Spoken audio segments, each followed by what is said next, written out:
স্বাগত ডিবিসি সংবাদে আপনাদের সাথে আছি সোনিয়া আফরিন ঈশিতা। শহীদ বুদ্ধিজীবীদের প্রতি শ্রদ্ধা জানিয়েছে সর্বস্তরের মানুষ। ভোরের আলো ফোটার পর থেকেই রায়ের বাজার বধ্যভূমি ও মিরপুরের শহীদ বুদ্ধিজীবী স্মৃতিসৌধে জড়ো হন রাজনীতিবিদ, শহীদ পরিবারের সদস্য সহ সর্বস্তরের মানুষ। শ্রদ্ধার ফুলে ফুলে ভরে ওঠে স্মৃতির স্মারক। ৭১-এ জাতি মেধাশূন্য না হলে দেশ এগিয়ে যেত আরও, এমন প্রত্যাশাই উঠে আসে নতুন প্রজন্মের কণ্ঠস্বরে। কুয়াশা ভেজা শীতের সকালে ফুলে ফুলে সিক্ত রায়ের বাজার বধ্যভূমি। অর্ধনমিত লাল সবুজের পতাকা জানান দেয় সূর্য সন্তানদের হারানোর দিন আজ। স্বজন হারানোর বেদনায় আচ্ছন্ন মন, হাতে ফুল আর বুদ্ধিজীবীদের স্মরণে লেখা কালো ব্যানার। সবার উদ্দেশ্য শহীদদের শ্রদ্ধা জানানো। ছিলেন শিক্ষক, শিক্ষার্থী, সংস্কৃতি কর্মী, জুলাই অভ্যুত্থানে অংশ নেওয়া দুরন্ত তরুণরাও। আমাদের বীরাঙ্গনা এবং সাধারণ মানুষের যে ত্যাগ তিতিক্ষা, আমাদের যারা নেতৃত্ব দিয়েছেন তাদের যে কষ্ট, সেটাকে যেন আমরা ভুলে না যাই। শোষণ বৈষম্যহীন বাংলাদেশ, এই চেতনাকে লালন পালন করা মূলত, যাতে আমাদের দেশে কোনো ধরনের শোষণ নিপীড়ন এইটা যেন আর না থাকে। নতুন প্রজন্মের বর্তমান বাংলাদেশ বিশ্ব দরবারে আলো ছড়াবে এমন প্রত্যাশা সবার। স্বাধীনতা হয়তো পেয়েছি, একটা ভূখণ্ডের স্বাধীনতা, কিন্তু মনোজগতে যে মুক্তি, সে মুক্তি অর্জনের জন্য আরো অনেক সময় লাগবে বলে মনে করি। জনগণ যেন তাদের অধিকার নিয়ে কথা বলতে পারে এবং বাক স্বাধীনতা পেতে পারে। মিরপুর শহীদ বুদ্ধিজীবী স্মৃতিসৌধেও ছিল সাধারণ মানুষের ঢল। তারা বলছিলেন, বুদ্ধিজীবীদের আত্মত্যাগ ছড়িয়ে যাবে প্রজন্ম থেকে প্রজন্মে। প্রত্যাশা, আগামীর বাংলাদেশ হবে শোষণ ও বৈষম্য মুক্ত। যারা স্বাধীনতার জন্য লড়াই করেছেন এরা বেশিরভাগই আসলে শ্রমজীবী মানুষ ছিলেন। সবচাইতে বড় চাওয়া ছিল যে তাদের দুমুঠো অন্নের জোগাড় হবে, তাদের একটা ঠিকঠাক থাকার জায়গা হবে। মুক্তিযুদ্ধের আকাঙ্ক্ষা কিংবা শহীদদের যে স্বপ্ন আসলে এই দেশে বাস্তবায়ন হয়নি। একটি অসাম্প্রদায়িক বাংলাদেশ, একটি বৈষম্যহীন বাংলাদেশ, একটি সমতার বাংলাদেশ, সেই বাংলাদেশের পথে হাঁটতে হলে আমাদেরকে এই শহীদদেরকে স্মরণ করতে হবে। কোমলমতি শিশুরাও আসে বাবা মায়ের হাত ধরে।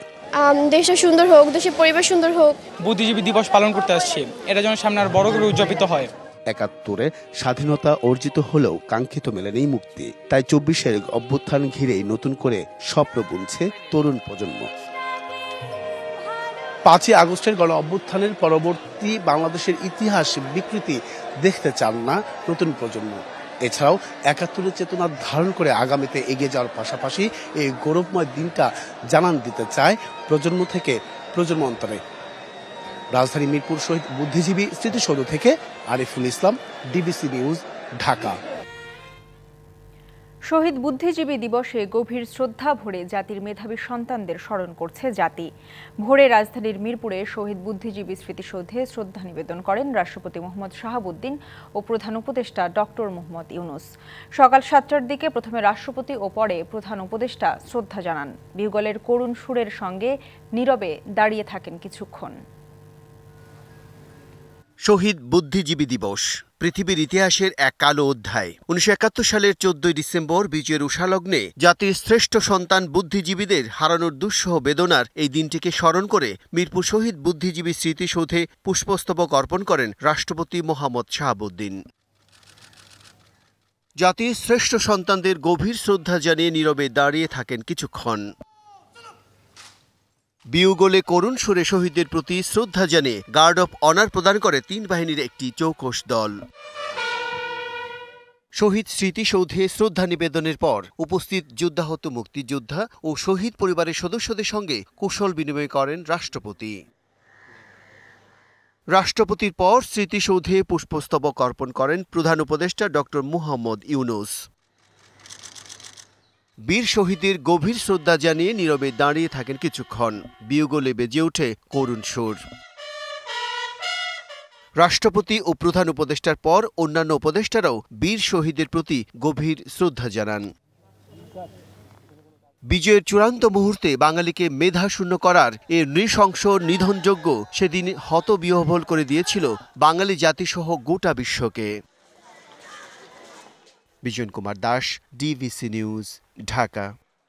শহীদদের স্বপ্ন পূরণের ধারাবাহিকতায় জুলাই গণ অভ্যুত্থান মন্তব্য করে আইন উপদেষ্টা বলেছেন, রাষ্ট্র গড়ার সুযোগ যেন নষ্ট না হয়। শহীদ বুদ্ধিজীবী স্মৃতিসৌধে বীর শহীদদের শ্রদ্ধা জানিয়ে একথা বলেন তিনি। এদিকে নরসিংদীতে এক অনুষ্ঠানে পররাষ্ট্র উপদেষ্টা বলেছেন, সম্মান আর সমতায় ভারতের সাথে সম্পর্ক এগিয়ে নিতে চায় বাংলাদেশ। মিরপুরে শহীদ বুদ্ধিজীবী স্মৃতিসৌধে জাতির শ্রেষ্ঠ সন্তানদের প্রতি ফুল দিয়ে শ্রদ্ধা জানান আইন উপদেষ্টা। এ সময় তিনি বলেন, শহীদদের স্বপ্ন পূরণের ধারাবাহিকতায় জুলাই গণ অভ্যুত্থান। ৭১ মুক্তিযুদ্ধ, আমাদের শহীদ বুদ্ধিজীবীরা আছেন, মুক্তিযোদ্ধারা আছেন, ওনারা যে স্বপ্ন, যে প্রত্যয় এবং যে ভালোবাসা, দেশের প্রতি ভালোবাসা নিয়ে যে সংগ্রামে ঝাঁপিয়ে পড়েছিলেন, সেটারই কন্টিনিউয়েশন ছিল আমাদের জুলাই গণ অভ্যুত্থান। একদলীয় মানসিকতার জন্য, একটা দলের ব্যর্থতার জন্য আজকে কোনোভাবেই যেন সেই ব্যর্থতার পুনরাবৃত্তি না হয়। আমাদের তরুণদের আত্মত্যাগের বিনিময়ে রাষ্ট্র গড়ার যে দ্বিতীয় সুযোগ আমরা পেয়েছি, সেই সুযোগ যেন আমরা কোনোভাবেই নস্যাৎ না করি। এদিকে মোহাম্মদপুর রায়েরবাজার বৌদ্ধভূমি স্মৃতিসৌধে বীর শহীদদের শ্রদ্ধা জানানোর পর মুক্তিযুদ্ধ বিষয়ক উপদেষ্টা বলেন, বিগত স্বৈরশাসকের আমলে মানুষের মুক্ত বুদ্ধির চর্চা বাধাগ্রস্ত হয়েছে। মুক্তিযুদ্ধ হয়েছে জাতিগতভাবে, তারা যে অবদান কিংবা যে ত্যাগ, যে বীরত্ব মুক্তিযুদ্ধে প্রদর্শন করেছে, সেটা ৭১-এর নিরিখেই নির্ণীত হবে। নরসিংদীর বেলাবোতে এক অনুষ্ঠানে যোগ দিয়ে পররাষ্ট্র উপদেষ্টা বলেন, বাংলাদেশ সব দেশের সাথে সুসম্পর্ক চায়, তবে তা সম্মান ও সমতার ভিত্তিতে। আমরা সব দেশের সাথে সুসম্পর্ক চাই, সমতার ভিত্তিতে, সম্মানের ভিত্তিতে, এবং আমরা এই লক্ষ্যে কাজ করে যাচ্ছি। অনেকে ভারতের সাথে সম্পর্ক নিয়ে প্রশ্ন তোলেন, যেহেতু এক ধরনের একটা অস্বস্তি এই সরকার পরিবর্তনের পরে ছিল। আমি আপনাদেরকে এটুকু বলতে চাই, আমাদের পক্ষ থেকে আমরা খুব স্পষ্ট বার্তা দিয়েছি যে আমরা ভালো সম্পর্ক চাই, দুই পক্ষের স্বার্থের ভিত্তিতে। এদিকে নরসিংদীর ঘোড়াশাল পলাশ ইউরিয়া সার কারখানা পরিদর্শন শেষে শিল্প উপদেষ্টা বলেন, গত ১৫ বছরে সব সেক্টরে দুর্নীতি হয়েছে, তার নিরসনে কাজ করছে অন্তর্বর্তী সরকার। সারা বাংলাদেশে 15.5 বছরে দুর্নীতি হয় নাই এরকম কোনো সেক্টর জানা আছে? সেটারই আমরা নিরাময়ের চেষ্টা করছি, নিরসনের চেষ্টা করছি, এবং সেটা করতে যে চ্যালেঞ্জগুলো প্রচুর আছে, সেই চ্যালেঞ্জগুলো আমরা মোকাবেলা করার চেষ্টা করছি। লিখন কান্তি ভৌমিক, ডিবিসি নিউজ ডেস্ক। শহীদ বুদ্ধিজীবী দিবসে জাতির শ্রেষ্ঠ সন্তানদের শ্রদ্ধা জানালো বিএনপি সহ বিভিন্ন রাজনৈতিক, সামাজিক ও সাংস্কৃতিক সংগঠনের নেতাকর্মীরা। এ সময় বিএনপি মহাসচিব জানান, জনসম্পৃক্ততা থেকে সরে যাওয়ার কারণেই জনবিচ্ছিন্ন হয়ে গেছে আওয়ামী লীগ। আর তরুণ ছাত্র নেতারা প্রত্যয় জানালেন, স্বৈরাচার মুক্ত বাংলাদেশকে বুদ্ধিজীবীদের আদর্শে গড়ার। আজ শহীদ বুদ্ধিজীবী দিবস। 9 মাসের রক্তক্ষয়ী মুক্তি সংগ্রামের শেষ লগ্নে যখন পুরো দেশের মানুষ বিজয়ের দ্বার প্রান্তে, ঠিক তখনই পাকিস্তানি হানাদার বাহিনী ও তাদের দোসররা বুদ্ধিজীবী হত্যাযজ্ঞে মেতে ওঠে। একটি জাতিকে মেধাশূন্য করতে এই নির্মম হত্যাযজ্ঞ সেদিন বাংলাদেশ সহ পুরো বিশ্বকে হতবিহ্বল করে দিয়েছিল। রচিত হয়েছিল একটি জাতির 1000 বছর পিছিয়ে যাওয়ার ইতিহাস। ভোরের আলো ফোটার পরপরই দিবসটি উপলক্ষে ঢাকার রায়েরবাজার বৌদ্ধভূমিতে শহীদ বেদিতে শ্রদ্ধা জানানোর মিছিলে যোগ দেয় বিভিন্ন সামাজিক সাংস্কৃতিক সংগঠন ও রাজনৈতিক দলের নেতারা। শ্রদ্ধা শেষে তরুণ রাজনীতিকরা বলেন, গেল 16 বছর মুক্তিযুদ্ধ একটা স্বৈরাচারী গোষ্ঠীর হাতে কুক্ষিগত ছিল। সময় এসেছে বুদ্ধিজীবীদের আত্মত্যাগ উজ্জীবিত হয়ে মুক্ত চিন্তার সমাজ বিনির্মাণের। গত 53 বছর আমরা যেভাবে পিছনে চলে গিয়েছিলাম শাসনে, শোষকের ফ্যাসিবাদী সরকারের কারণে, আমার মনে হয় 24-এর অভ্যুত্থানের মাধ্যমে আমরা আরেকটু এগিয়ে এসেছি। আওয়ামী লীগ পরবর্তী যে মুক্তিযুদ্ধের সময় বা মুক্তিযুদ্ধের মাস কাল ইত্যাদি, এগুলো হচ্ছে আসলে মূলত মুক্তিযুদ্ধকে পুনর্দখল করার লড়াই। স্বৈরাচার পতনের পর নতুন প্রেক্ষাপটে শহীদ বুদ্ধিজীবীদের আদর্শে অনুপ্রাণিত হবে বর্তমান প্রজন্ম, এমন প্রত্যাশা রাজনৈতিক দলের নেতাদের। মুক্তিযুদ্ধের যে আকাঙ্ক্ষা, সেটাই যারা ধারণ করে তারাই বারবার ফিরে আসবে এই বদ্ধভূমিতে। আমরা সে কারণে এসেছি এবং তাদের চেতনায় উজ্জীবিত হয়ে দেশকে অগ্রসর করে নেওয়ার শপথই আমরা নিচ্ছি। যার জন্য আমরা ব্রিটিশ বিরোধী লড়াই করেছি, পাকিস্তান বিরোধী লড়াই করেছি, আমাদের স্বাধীনতার পরও 53 বছর ধরে বাক, ব্যক্তি, সংবাদপত্র এবং মানুষের মুক্ত চিন্তার অধিকারের জন্য আমাদেরকে লড়তে হচ্ছে। এদিকে মিরপুরে শহীদ বুদ্ধিজীবী স্মৃতিসৌধে জাতির মেধাবী সন্তানদের শ্রদ্ধা জানান বিএনপি মহাসচিব মির্জা ফখরুল ইসলাম আলমগীর। যারা গণতন্ত্রকে হত্যা করেছে, যারা মানুষকে হত্যা করেছে, গণতান্ত্রিক স্বাধীনতা মানুষদেরকে যারা স্বাধীনতায় বিক্রি করে দিয়েছে, তারা অবশ্যই জনগণ থেকে বিচ্ছিন্ন হয়ে গেছে এবং সঙ্গত কারণেই আজকে তারা সেখানে অনুপস্থিত। জ্ঞানভিত্তিক রাজনীতি চর্চায় তরুণ প্রজন্মকে এগিয়ে আসার আহ্বানও ছিল রাজনৈতিক দলের নেতাদের বক্তব্যে। সাব্বির রোজ, ডিবিসি নিউজ, ঢাকা। এদিকে যথাযোগ্য মর্যাদায় দেশ জুড়ে পালিত হচ্ছে শহীদ বুদ্ধিজীবী দিবস। আপামর জনতা শ্রদ্ধা ভরে স্মরণ করছে জাতির শ্রেষ্ঠ সন্তানদের। সকাল থেকে স্মৃতিস্তম্ভ ও বদ্ধভূমিতে ফুল দিয়ে শ্রদ্ধা জানান বিভিন্ন শ্রেণী পেশার মানুষ। প্রশাসন ছাড়াও বিভিন্ন রাজনৈতিক ও সামাজিক সংগঠনের পক্ষ থেকেও ছিল নানা আয়োজন। নানা আয়োজনে দেশজুড়ে শহীদ বুদ্ধিজীবীদের স্মরণ করছে সর্বস্তরের মানুষ। সকালে চট্টগ্রামে পাহাড়তলী বদ্ধভূমিতে শহীদদের প্রতি শ্রদ্ধা জানিয়েছে সিটি মেয়র, নিহতদের স্বজন, রাজনৈতিক, সামাজিক ও সাংস্কৃতিক সংগঠন। বদ্ধভূমি সংরক্ষণের সব ধরনের উদ্যোগ নেয়ার আশ্বাস দেন মেয়র। জরুরি ভিত্তিতে প্রকৃত মুক্তিযুদ্ধের ইতিহাস খুঁজে বের করা জরুরি। শহীদ পরিবারের আমরা পরিবারকে সম্মান জানাচ্ছি, শ্রদ্ধা জানাচ্ছি। এখানে আমরা অবশ্যই ইতিহাসটাকে সংরক্ষিত রাখবো। সিলেটে শহীদ বুদ্ধিজীবী স্মৃতিস্তম্ভে শ্রদ্ধা জানায় বীর মুক্তিযোদ্ধা, প্রশাসন, বিএনপি সহ বিভিন্ন সামাজিক ও সাংস্কৃতিক সংগঠন। বৈষম্যহীন দেশ গড়তে মুক্তিযুদ্ধের স্মৃতি সংরক্ষণের দাবি জানান তারা। খুলনার গল্লামারী বদ্ধভূমির স্মৃতিসৌধে জাতির শ্রেষ্ঠ সন্তানদের শ্রদ্ধা জানায় প্রশাসন, রাজনৈতিক, সাংস্কৃতিক সংগঠন ও সাধারণ মানুষ। শ্রদ্ধা নিবেদন করেন খুলনা বিশ্ববিদ্যালয়ের শিক্ষক, শিক্ষার্থীরা। শহীদ বুদ্ধিজীবীদের স্বপ্ন বাস্তবায়নে কাজ করার কথা জানান সবাই। যে জাতির এই শ্রেষ্ঠ সন্তানদের যেন আমরা যথাযথ মর্যাদা দিতে পারি, তাদের যেন আমরা মূল্যায়ন করতে পারি, এতটুকুই আজকের দিনে। বুদ্ধিজীবী দিবসের শহীদদের রক্তের বিনিময়ে অঙ্গীকার যে বাংলাদেশকে রক্ষা করতে হবে, সবার আগে বাংলাদেশ এবং সবার আগে বাংলাদেশ নিয়ে আমরা টিকে থাকবো। ৭১ সূর্য সন্তানদের স্মরণ করছে রাজশাহীর সর্বস্তরের মানুষ। রাজশাহী বিশ্ববিদ্যালয়ের শহীদ বুদ্ধিজীবী স্মৃতিফলকে শ্রদ্ধা জানান উপাচার্য সহ প্রশাসনের কর্মকর্তা, কর্মচারী, শিক্ষক ও শিক্ষার্থীরা। পরে আলোচনা সভা অনুষ্ঠিত হয়। বরিশালে বদ্ধভূমি স্মৃতিস্তম্ভে শ্রদ্ধা জানিয়েছে প্রশাসন, সামাজিক ও রাজনৈতিক সংগঠন। সরকারের কাছে আবেদন করব, বুদ্ধিজীবীদের জীবনী পুস্তকারে প্রকাশ করে নতুন প্রজন্মকে জানতে দেয়। শহীদ বুদ্ধিজীবী দিবসে রংপুরের বদ্ধভূমিতে শ্রদ্ধা জানানো হয়। পরে police lines school and college অডিটোরিয়ামে আলোচনা সভায় শিক্ষক, শিক্ষার্থী, বৈষম্য বিরোধী ছাত্র আন্দোলনের সমন্বয়ক, বিভিন্ন রাজনৈতিক দলের নেতারা অংশ নেন। এছাড়া বাগেরহাট, কুষ্টিয়া, পঞ্চগড়, নীলফামারী, বান্দরবান, রাঙামাটি, মুন্সিগঞ্জ, নাটোর, যশোর ও গাইবান্ধা সহ দেশব্যাপী নানা আয়োজনে পালিত হচ্ছে শহীদ বুদ্ধিজীবী দিবস। Khalid Hasan, DBC news desk. স্বাধীনতার ৫৩ বছর পরও বুদ্ধিজীবী হত্যাকাণ্ডের প্রকৃত রহস্য উদ্ঘাটন হয়নি। তবে হত্যাকারীদের চিহ্নিত করার এখনো সুযোগ আছে বলে মন্তব্য করেছেন জামাতের সেক্রেটারি জেনারেল অধ্যাপক মিয়া গোলাম পরোয়ার। বলেন, পাকিস্তানের কাছে পরাজয়ের প্রতিশোধ নিতেই বাংলাদেশের মুক্তিযুদ্ধকে সুযোগ হিসেবে নিয়েছিল ভারত। শহীদ বুদ্ধিজীবী দিবস উপলক্ষে জাতীয় প্রেস ক্লাবে ঢাকা মহানগর দক্ষিণ জামায়াতের আলোচনা সভা। বুদ্ধিজীবী হত্যাকাণ্ডের প্রকৃত তথ্য বের করার তাগিদ দেন কেন্দ্রীয় নেতারা। অভিযোগ তোলেন, আবরার, নোমানী, বিডিআর বিদ্রোহ, শাপলা চত্বর ও জামায়াতের নেতাদের যারা হত্যা করেছে তারাই বুদ্ধিজীবী হত্যাকাণ্ডে জড়িত। যারা বিডিআর হত্যাকাণ্ডের নামে আমাদের চৌকস মেধাবী সেনাবাহিনীকে হত্যা করেছে তারাই শহীদ বুদ্ধিজীবী হত্যাকাণ্ডের সাথে জড়িত।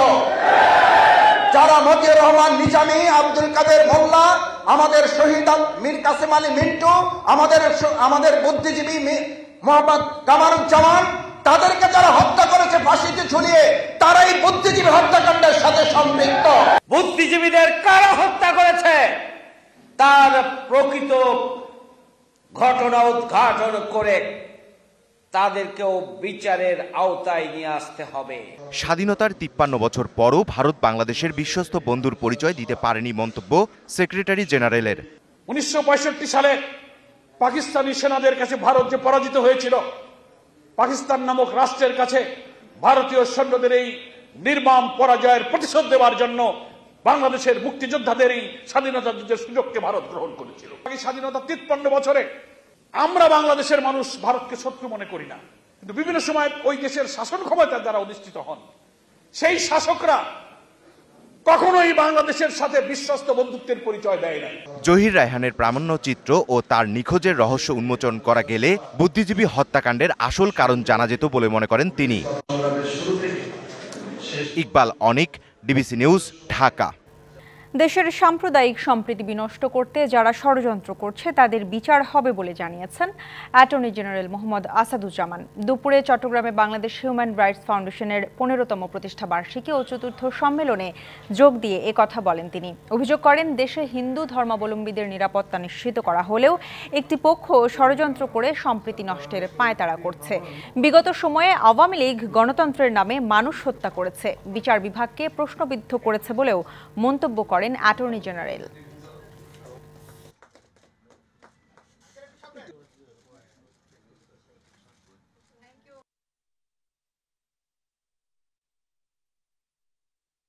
বাংলাদেশে যেখানে সংখ্যালঘুদের কোনো আক্রমণ নাই, সেই পরিস্থিতিতে বাংলাদেশে হিন্দুদের উপর আক্রমণ হয়েছে বলে এক শ্রেণীর মানুষ বাংলাদেশকে দুর্বল করতে চেয়েছে, দ্বিধাবিভক্ত করতে চেয়েছে, বাংলাদেশকে বিশ্বের কাছে হেয় করতে চেয়েছে।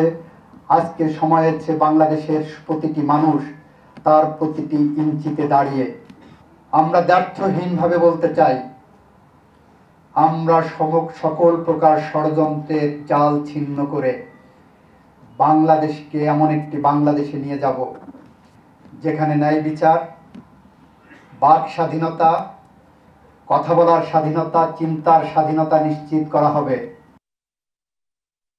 ভারতীয় কোস্ট গার্ডের হাতে আটক ৭৮ বাংলাদেশি নাবিক ও জেলের মুক্তি মেলেনি ৬ দিনেও। ট্রলার মালিকের কাছে পাঠানো ভয়েস মেসেজে এক কর্মকর্তা জানান, বাংলাদেশের পক্ষ থেকে এখনও ভারতীয় কোস্ট গার্ডের সাথে যোগাযোগ করা হয়নি। ভারতীয় কোস্ট গার্ডও বাংলাদেশের পক্ষ থেকে যোগাযোগ না করার বিষয়টি নিশ্চিত করেছে। গেল ২৪শে November Bangladeshi fishing trawler MV মেঘনা ৫ ও লায়লা ২ মাছ ধরতে গভীর সাগরের উদ্দেশ্যে যায়। সোমবার রাতে খুলনার হিরন পয়েন্ট এলাকায় মাছ আহরণ করা অবস্থায় ভারতীয় কোস্টগার্ডের সদস্যরা জাহাজ দুটিকে আটক করে। ট্রলার দুটি ভারতের উড়িষ্যা রাজ্যের প্যারাদ্বীপ বন্দর থেকে ৯ নটিক্যাল মাইল দূরে নোঙর করে রাখা হয়েছে।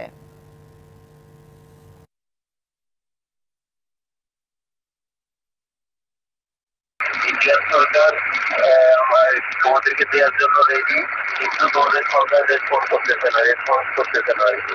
তোমাদেরকে আমরা নিয়ে যাচ্ছি কি জন্য বোঝানো, আমাদের দেশের সরকার আমাদের দেশের ৪৫-৫০ জন চিন্তা বোর্ড রেখে দিতে এখনো দেয় নাই।